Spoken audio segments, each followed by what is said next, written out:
Speaker is Olga Mula from Heidelberg. Oops. And the talk is about structured prediction with sparse Wasserstein barycenters. Thanks a lot. Thank you. So first of all, thanks a lot for the invitation and for giving me the opportunity of presenting this work. So this is going to be a joint work with my postdoc, Minh Hyo-do from Paris Dauphine and Jean Feidi from Henri. Both are in the audience, so please don't hesitate in the break to discuss with them.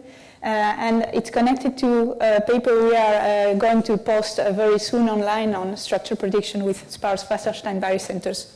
Also, if time permits, I would like to share with you some thoughts also on optimal transport in high dimension, and it sort of connects pretty well with the previous talk in a sense. So let us first focus on structured prediction. So the setting in which we want to work is the following. In fact, suppose there is a map F that goes from some space X to some space Y. And this map is unknown, except for the fact that we have been given samples of it. So for samples xi, we know the images yi that are defined as the action f of xi. But f is unknown, I insist. And so for the rest of the talk, I need to introduce these data sets of inputs xn and the corresponding outputs yn.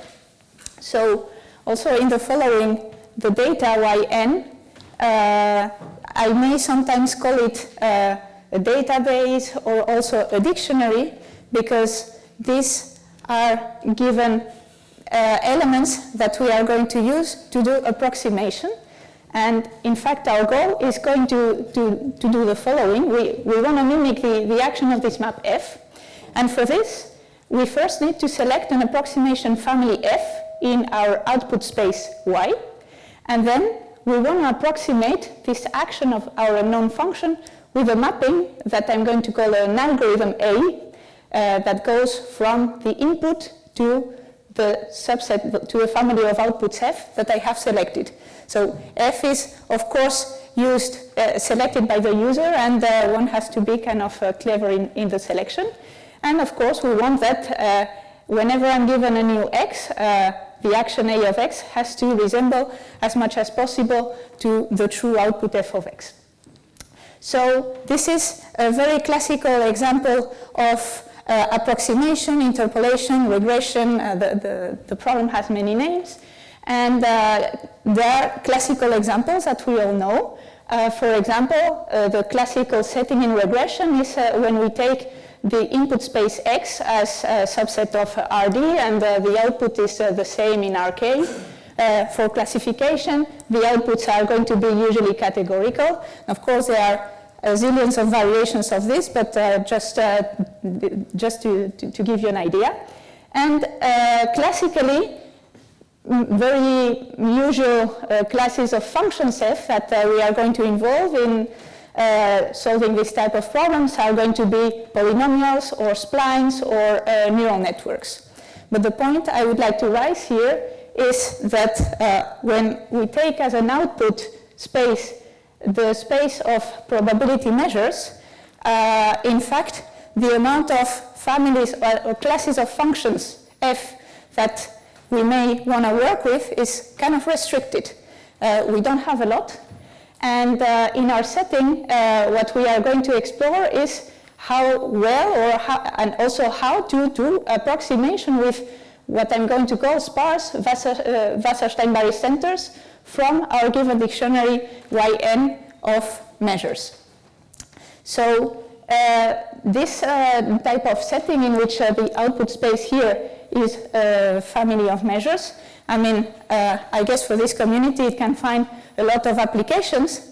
In fact, on my side, I kind of got interested into this specific problem in which Y is the space of Wasserstein probability measures, because I originally am a numerical analyst, and in numerical analysis we have a problem that is called model order reduction of parametric PDEs. And so this is precisely a problem of this form. In fact, here in model order reduction, what we consider is a map of, we have a PDE, and the PDE is going to depend on parameters. And in fact, we are interested in the mapping from the parameters to the solutions. And in general, when we want to do optimization problems or inverse problems, we may want to optimize over the parameters of a given PDE. And therefore, we may need, in fact, to build very quick mappings from the parameters to the solutions. And therefore, this becomes kind of a machine learning problem in which we need to build such an approximation mapping A from the parameters to the solutions without using classical solvers, which, depending on the application, may really be too computationally long. So that's the reason why I came to this problem, and the reason why we may be interested in the space of measures as an output is because for conservation laws and also for gradient flows, these PDEs the solutions are very naturally posed in the space of measures. So this kind of PDEs, in fact, has been a bottleneck, a challenge for model order reduction for many years. And so I believe that the tools from optimal transport and the ideas from this community can really help us in kind of addressing this problem. And so this is a contribution in this direction. So let me move on, and now I give you the roadmap of the talk. So we are going to focus for a long time, in fact, on the class of sparse Wasserstein barycenters. That I'm going to present more specifically what I mean by this, and we are going to kind of define benchmarks of qualities of performance, and we are going to define, in fact, what is going to be an optimal map under the quality criterions that we are going to define. We are going to see that these optimal approximation maps are in fact not really feasible in practice, and therefore we are going to present later on a computable map that we can realize by really implementing it. And finally, I will show you some tests from reduced order modeling. And also, if time permits, I would just like to share with you some thoughts on ongoing works connected to high dimension. And so also as an invitation to discuss during the break.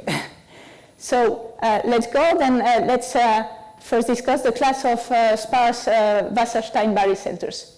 So for this, remember that we are going to be given a dictionary of measures that I'm calling here yn. And remember that the barycenters in the space W2 are defined as weighted sums in which the weights are going to be denoted in my talk by these lambdas, lambda 1 to lambda n. They are going to be in the simplex, and so we denote the barycenter associated to the weights lambda n and to the dictionary yn as the R minimizer of this weighted sum that you all know so well in this community.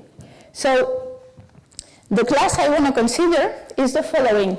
In fact, I want to consider what I call little n sparse barycenters. So it's the family of my barycenters when I vary the weights, but I am going to vary the weights not really in the full simplex of size capital N. I'm going to say that I'm only interested in the weights from the simplex which have support at most little n. And the idea underlying this is that in general we are going to deal with cases in which capital N is going to be of very large size. And if we want to approximate with barycenters, it means that we are going to have to learn a lot of weights here, capital N of them. So there's going to be probably a lot of redundancies in the set. And also the computational feasibility is going to decrease due to the size of capital N. In fact, so at the end of the day, for our computations, we had to resort to entropic regularization, And so Jean helped us a lot there, and so I consider that we were really given state-of-the-art algorithms there, and so to discover a lot of weights when capital N was very large, in fact it was almost impossible. It was an impossible endeavor, and we really are kind of even obliged to consider working on sparse barycenters. And finally, also the advantage of working with sparse barycenters is, of course, storage reasons that you may want to consider. And so, as I was anticipating, working in this class, when we work in the space of measures, okay, on the one hand, it's a bit obliged almost to work like this, because we don't have a lot of choices in the application, in the families that we can choose. And it can have applications in interpolation, structure prediction, and the one that I'm interested most in, reduced order modeling. So now the game is going to be that we have selected our favorite approximation class F of sparse barycenters, and we want to build a mapping A that goes from our input parameters X to the sparse barycenters, such that whenever I'm given a new X, my approximation mapping has to mimic as good as possible my target function f of x. So to define the quality of a map, we need to agree on a quality criterion. And one can think mostly of two types of estimations. The first can be in the average case.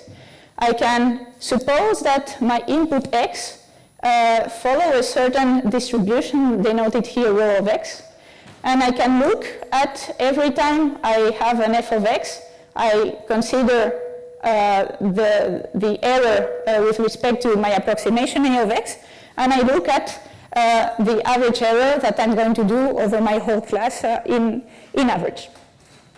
One can work in a bit more pessimistic way or robust way, in which if we assume that x is, for example, in a compact set of capital X, we can look at the worst case error, and this worst case error is going to be the estimation of how our algorithm A is going to perform. Of course, now what we are interested is in finding the mapping A that is going to minimize either this average quantity or this max quantity. And in fact, for both benchmark performances, it turns out that one can characterize very easily the optimal map. This is in fact characterized over here. I have to just take the minimizer of the barycenter in my class that comes at the closest distance to my f of x. And this means, in fact, that so this A of x is going to be of this form. It's going to be a barycenter. Very well, we are in this class, so that's the first condition. The condition on the weights is interesting to look at. In fact, so if we just detail a little bit more what this means, we realize that these weights have to be searched as the minimizers in the sparse simplex that minimize this distance between f of x and the barycenter of our class. And so this is going to define an optimal approximation map for my problem. And this is what I call the best n-term barycenter for f of x. So now the drama of all this story comes when, of course, we realize that this is obviously not implementable because we need to know f of x. To compute these weights, I need to compute a minimization problem that involves my output f of x. So f of x is only available for the elements in my database. And in fact, for that case, one can very easily realize that for xi in my database, the weights over here, they are going to be simply like the unit vector. And so the problem is trivially solved. So what to do when X is not in my database? How can I mimic this best approximation in practice is one question. And second question, how will I be able to measure the performance of this kind of surrogate that I'm going to build with respect to the best I can do over here? And so in order to answer this second question, in order to really measure our distance from the true optimality, in fact, one can spend a few minutes in analyzing this kind of problem and see if, when we cheat and we know f of x, if this is kind of really computable and if we can use it for benchmarking purposes. So this is the goal of my next slide. I would like to draw some remarks about this optimization problem on the optimal weights when I fix an output y and I assume it is known and that this is not an abstraction. So this problem is in fact difficult from the optimization point of view because it is nested. It's the minimizer of something characterized also as a minimizer. It's non-convex. And it's in fact plenty of local minima, and the minimizer is probably non-unique. So just to illustrate this claim over here, in a separate contribution with colleagues from Paris, Virginie Lachaise and Damiano Lombardi, we drew these types of illustrations. So this is an illustration of the error landscape of the weights mapped to this loss function involved in my problem. And so we see that as n increases, the amount of local minima is kind of increasing, and so the landscape is becoming really very crazy. So the problem is difficult, and also, in fact, working with this sparsity constraint on the sparse simplexes, I mean, for me, it was kind of difficult, because when we want to impose sparsity, classically we think about L1 regularization. But here, we cannot really use it, because imposing sparsity in the simplex is just to be in conflict with being in the simplex. Any element in the simplex is going to have the same L1 norm, so that's simply not going to work. So we really needed to address this problem of how to find sparsity, how to promote it. And so remarkably, I was personally not aware, because probably I don't come from this field, but remarkably, one can project on this sparse simplex with a very easy formula, and therefore we can kind of use it, and we can solve this problem by simple projected gradient descent on this set of sparse weights. So the algorithm, the vanilla version of this algorithm is going to be as follows. So we differentiate with respect to the weights our loss function, and so we do a gradient step, and finally, thanks to the fact that we can project in closed form to the sparse simplex, we just project the weights. And one can build a zillion different variants of this algorithm, for example, in which we learn adaptively the sparsity degree n. So we tried several ones in our tests, and I'm going to show you how this works later on in an example. The one disappointing thing was that because, in fact, we are non-convex, we looked for convergence analysis, and so this seems to be missing, and we couldn't kind of solve this problem. So, but in practice, the algorithm seems to be giving very good approximations. So just to illustrate how this algorithm behaves, let's consider a numerical test. Suppose we have a database of 100 elements. And so our database, in fact, is going to contain solutions of a Burger's equation. It's an equation in which the mass is transported, and we get this kind of solutions as an example, and so these are in our database. And so we can suppose that we want to approximate with our sparse barycenters the target measure, which is y1 in our database. So technically the optimal weights are going to be, it's going to be the vector 1, 0, 0, 0. And so what is remarkable is that, for example, here we recovered with our algorithm exactly the weights. We run several variants of the algorithm.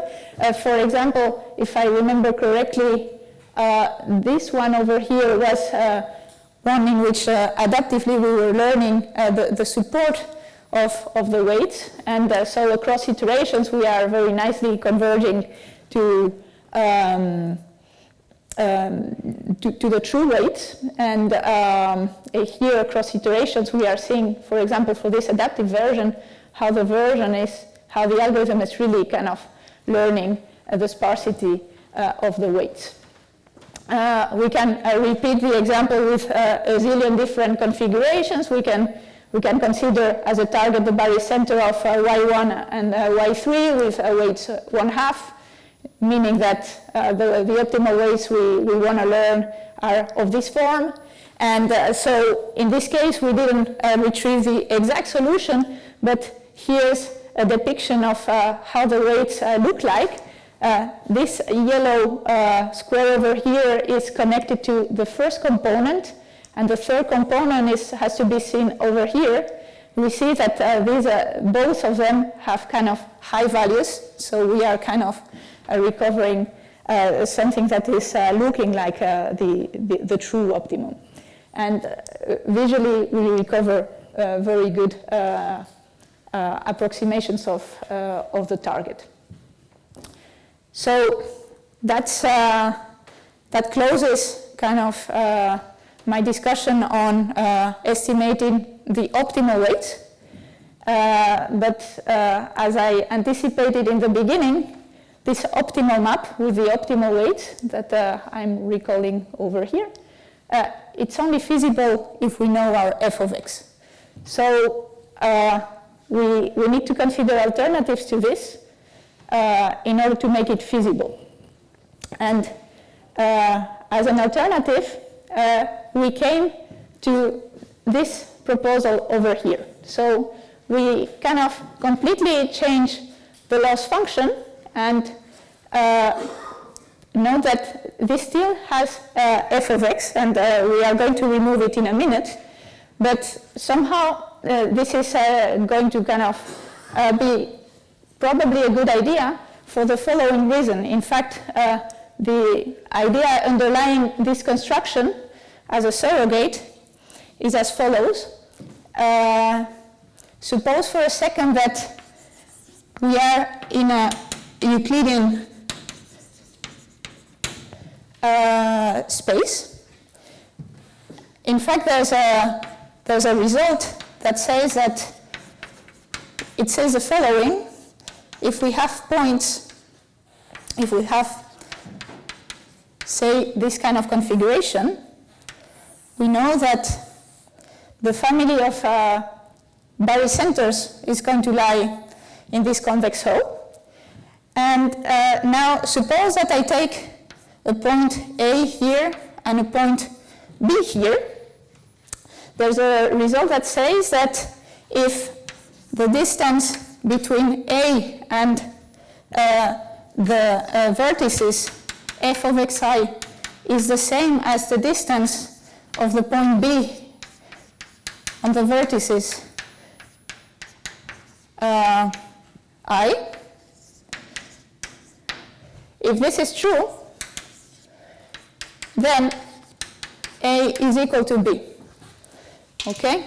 So it means that if we assumed that this distance was Euclidean, and if this f of xi's were the vertices of this kind of configurations, then if by any chance the distances, these distances of f of x, f of xi, and this one involving the barycenter, if they were the same, then it would mean that first that they are in the convex hull and that both are the same. Okay, so this is kind of a very strong hope, but eventually kind of it seemed to work.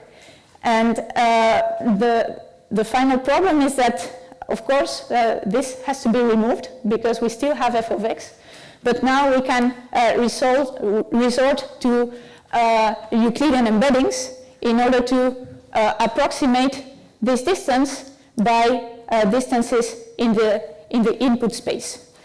And for this, we need to learn a Gram matrix M for every input f of xi. Okay, so if we do this, then we are going to end up with this computable problem in which we have replaced by a Euclidean distance the Wasserstein distance involving f of x that was kind of disturbing us. So the reason why this is a good idea is for the argument that I just drew over here, and thanks to this argument, in fact, we can prove that this, before doing the change, this kind of loss function really recovers the optimal rates that we are looking for in very simple cases in which the f of x's are, for example, Dirac masses or translated Gaussians.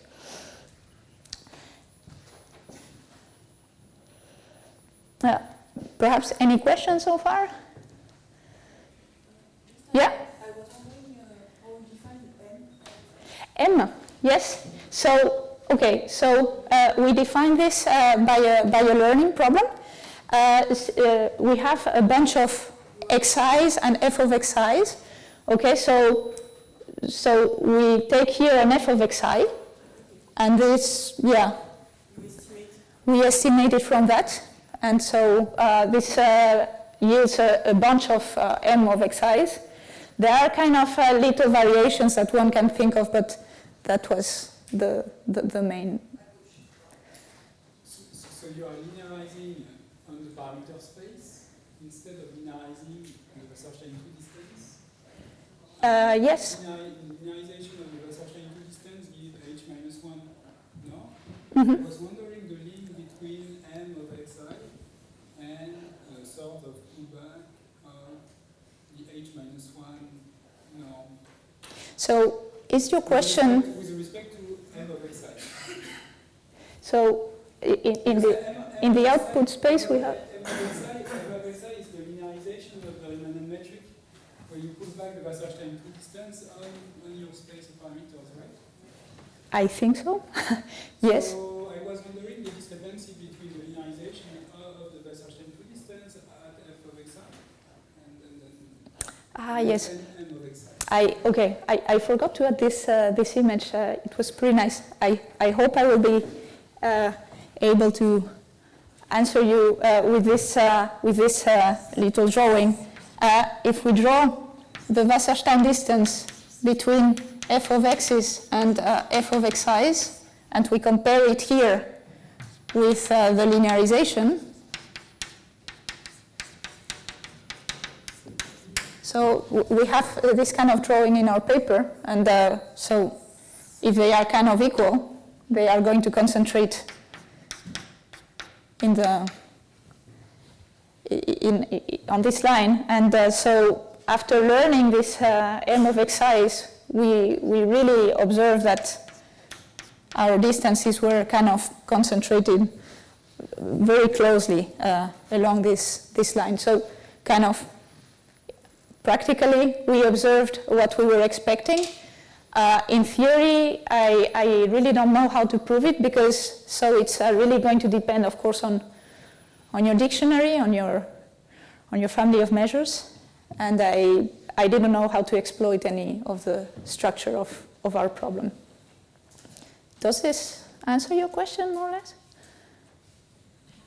Not really? I was wondering if the M of xi is essentially like maybe it doesn't make sense. Maybe it doesn't make sense. But no, I was wondering if you can use the information that the linearization of Wasserstein to distance is h minus 1, and to get a better maybe initialization of your optimization scheme on M of xi. We didn't try. Yes, I understand your question, but we didn't try.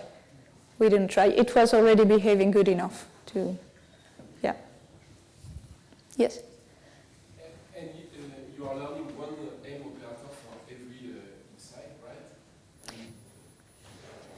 Maybe there are other schemes where you learn a general projection into some large embedding space where you can get the linearization of the massive space. There are papers where you use neural network to learn such embeddings. Yes. Linearize globally, I mean, at least on the support of all your data. Yes, I see. I think I see what you mean. I'm kind of vaguely aware. Didn't have really time to make sure, but yeah, I know this exists. This approach just solved our day, and yeah, of course, I guess there are plenty of refinements one can consider. Okay. Okay, if there are no more questions. I would just like to maybe comment on the novelty of our approach with respect to other existing methods in which we approximate with barycenters and a dictionary of data measures. So the first main alternative that you may probably know best is kernel interpolation. We define kernels on the product of the input space, and we can take different types of kernels yielding to different terminologies. If we take an exponential kernel, this is called Nadaraya-Watson. We can take inverse distance kernels. And then the bottom line of this approach is to introduce a heuristic on how the barycentric weights are going to vary with respect to the parameter x. And this is encoded via this type of ansatz over here, in which we approximate the behavior of the best sparse weights by a sum over the nearest neighbors of the target input x, and we consider weights associated to these neighbors, in which we compute these weights following rules dictated by the kernel. A more kind of maybe evolved way or an alternative is kernel regression. But so for us, the main problem with that, and we were not very happy with this ansatz because it really introduces a very strong behavior in how the sparse weights are going to behave with X, and we wanted something that is much more data-driven. In addition, in fact, one realizes that if we use kernel-rich regression, eventually, very rigorously speaking, these weights, there is no guarantee whatsoever on their positivity. Usually people just threshold them when they become negative. So that, I mean, we wanted to kind of build something a bit more principled in that respect. And maybe the other alternatives that one can consider are greedy algorithms to select weights. And the idea here would be, basically, roughly speaking, it would be that if our database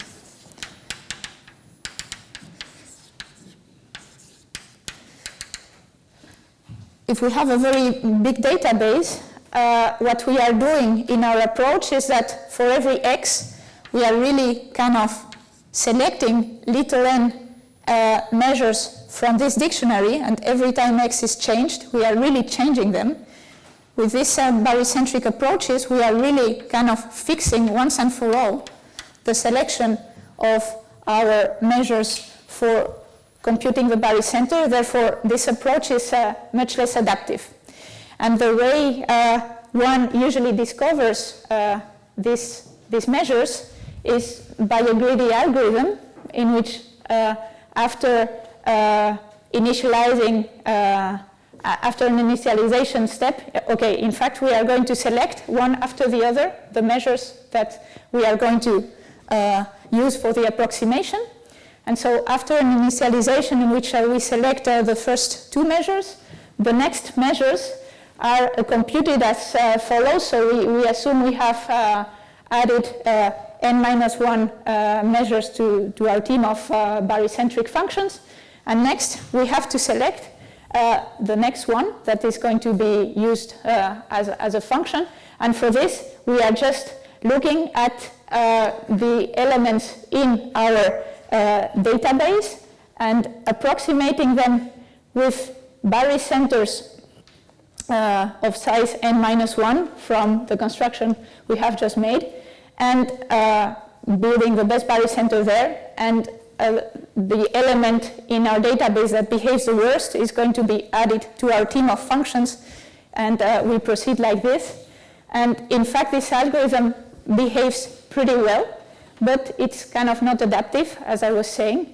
And what is also going to happen is that doing this kind of operations, it's going to become extremely time computing when we, in practice, go and implement this. What happened was that if we are in 1D, this kind of distances and the barycenters, they are either in closed form or they resort to very easy optimization problems. And the implementation of this kind of greedy algorithms is kind of very easily and tractable and doable. But as soon as we go to higher dimensions and we need to resort to things like entropic regularization and so on, even with the state-of-the-art algorithms, this thing takes days to be computed. So we wanted something better for the training and more adaptive. So hence our contribution here. And now I would like to move to the application on reduced order modeling. This is kind of repeating a little bit what I said in the introduction. The context is parametrized PDEs. We have a PDE that I represent here as an operator equation B applied to the unknown u equals 0. And this operator depends on parameters x. And what we want is to build a quick mapping from the parameters to the solution u of x, thanks to the use of a database. And here, in fact, for this application, the easy setting, the one that we've learned in the past 20 years how to solve, is the case when the PDE is elliptic or parabolic, in which case, in fact, we know that the solutions are going to be in certain Hilbert spaces, and we have by now a lot of theory ensuring that the families of solutions generated when the parameters vary, that they can be very well approximated by simply linear subspaces of these Hilbert spaces. So kind of the open problem and the challenge that we are facing now is that to kind of do the same for transport-dominated problems or gradient flows and so on. So, I mean, there's a lot of research going on there in order to address the problem. And so we wanted to make a contribution on this front with Virginie Laché, Damiano Lombardi, and FX Vialard. Yeah, our catch was to say that for conservation laws and gradient flows, we can work in the space of measures. And also, more importantly even, is that the distance W2 is going to penalize translations. And when you consider transport problems in which precisely we have solutions that are very localized in space with sharp features and that are going to be translated, the Wasserstein metric seems to be kind of very relevant. So in that first work, in fact, we worked in 1D, and by working with barycenters and the greedy algorithm, we kind of managed to propose reconstructions that were looking really very, very good for certain classes of problems, like the Burger's equation.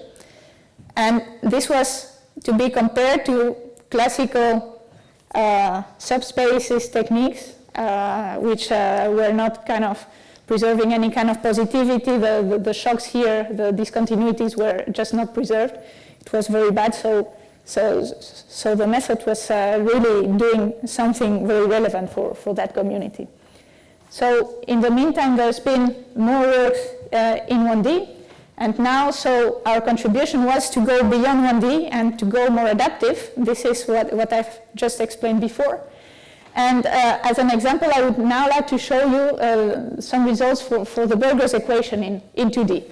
So the actual details on how this PDE looks like are slightly irrelevant because we are kind of building some interpolation method in which what we only care about are the parameters. Here we have a bunch of parameters.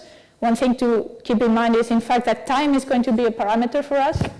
And we go to a solution, and somehow in our process we forget at some point about the structure of the PDE problem, because we are just going to map inputs to outputs, and the only structure that we are requiring here is that we are going to reconstruct in P2. But so something that one can kind of comment about our work is that, okay, so we keep the P2 structure, but we could probably better exploit the structure of the PDE, and this is not done here. So we apply all these ideas that I have described from the best sparse Wasserstein barycenters to this setting.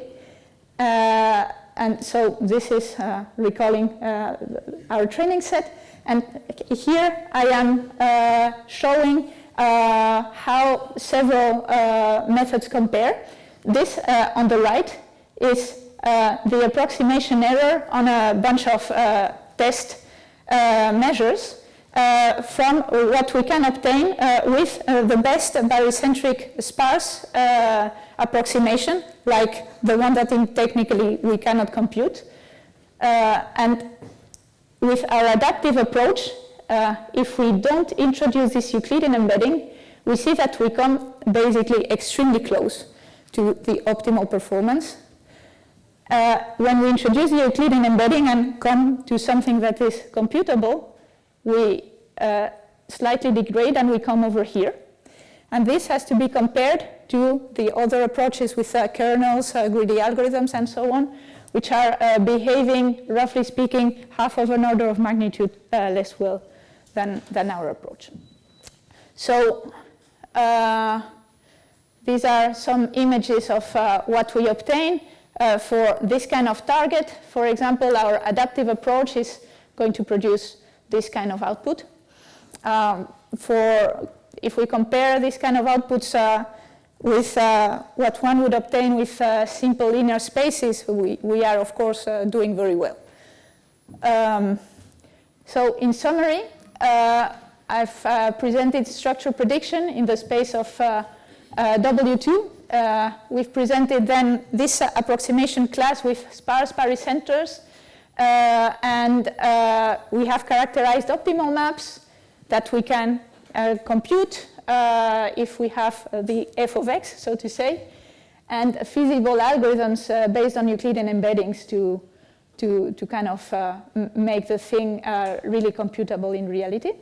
And as extensions and current interests, I think, so there's a lot to do. We can think of course, trying the unbalanced case to address problems that create or destroy mass.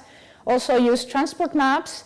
And something I'm very interested in at the moment is in addressing inverse problems involving gradient flows and combining this with these reduced order modeling techniques.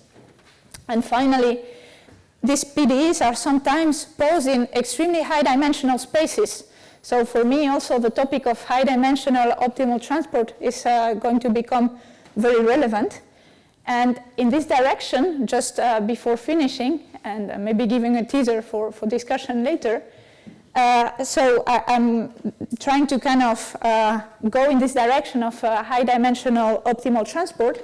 And we've just submitted a paper with Anthony Nui on moment sum of square methods for optimal transport problems.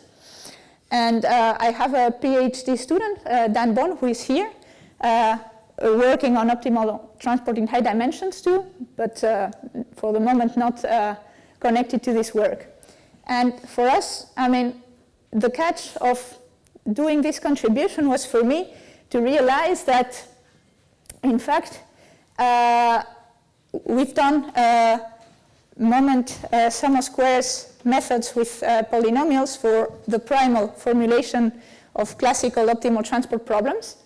And there, basically, what happens is that we can very nicely approximate the values of the minimizers of very classical OT problems, like the Wasserstein laws for p larger than 1 or equal to 1 is very easy to program. Barycenters in WP and Gromov-Wasserstein in Euclidean spaces are kind of covered by these techniques. But so the drawback of the techniques are that they are only going to give an approximation of the moments of the measure up to certain order. So we don't recover really the measure itself, but thanks to a post-processing using Christoffel functions, in fact, what we can is we can recover the support, an estimation of the support of the measure. And for me, this seems relevant for high-dimensional optimal transport, because approaches like entropic regularization based on working on grid points, we need to know where we want to allocate our grid points. And so if we are not going to hit the support of the measure, we are just wasting our degrees of freedom. So as an example of what I mean by this, consider the very naive example of computing the barycenter of these smileys in these 4 corners over here with equal weights. We know that the barycenter is just translating the image just to the center of the picture. And so that's kind of the target. And if we use this moment sum of squares approach, we are not going to be able to recover the measure itself, but only its moments. And thanks to this Christoffel Darboux technique, we can recover an estimate of the support. And this is what we get for the support when we increase the order of the polynomial approximation that we are using. So with polynomials of order 1, we just get a simple circle of the support of our smiley. But very quickly, in fact, as we increase the orders of approximation, we are going to very nicely recover the support. And for me, this seems to be like a precious information to use as an input for other solvers, such as entropic regularization. So with this, I would like to stop and thank you for your attention.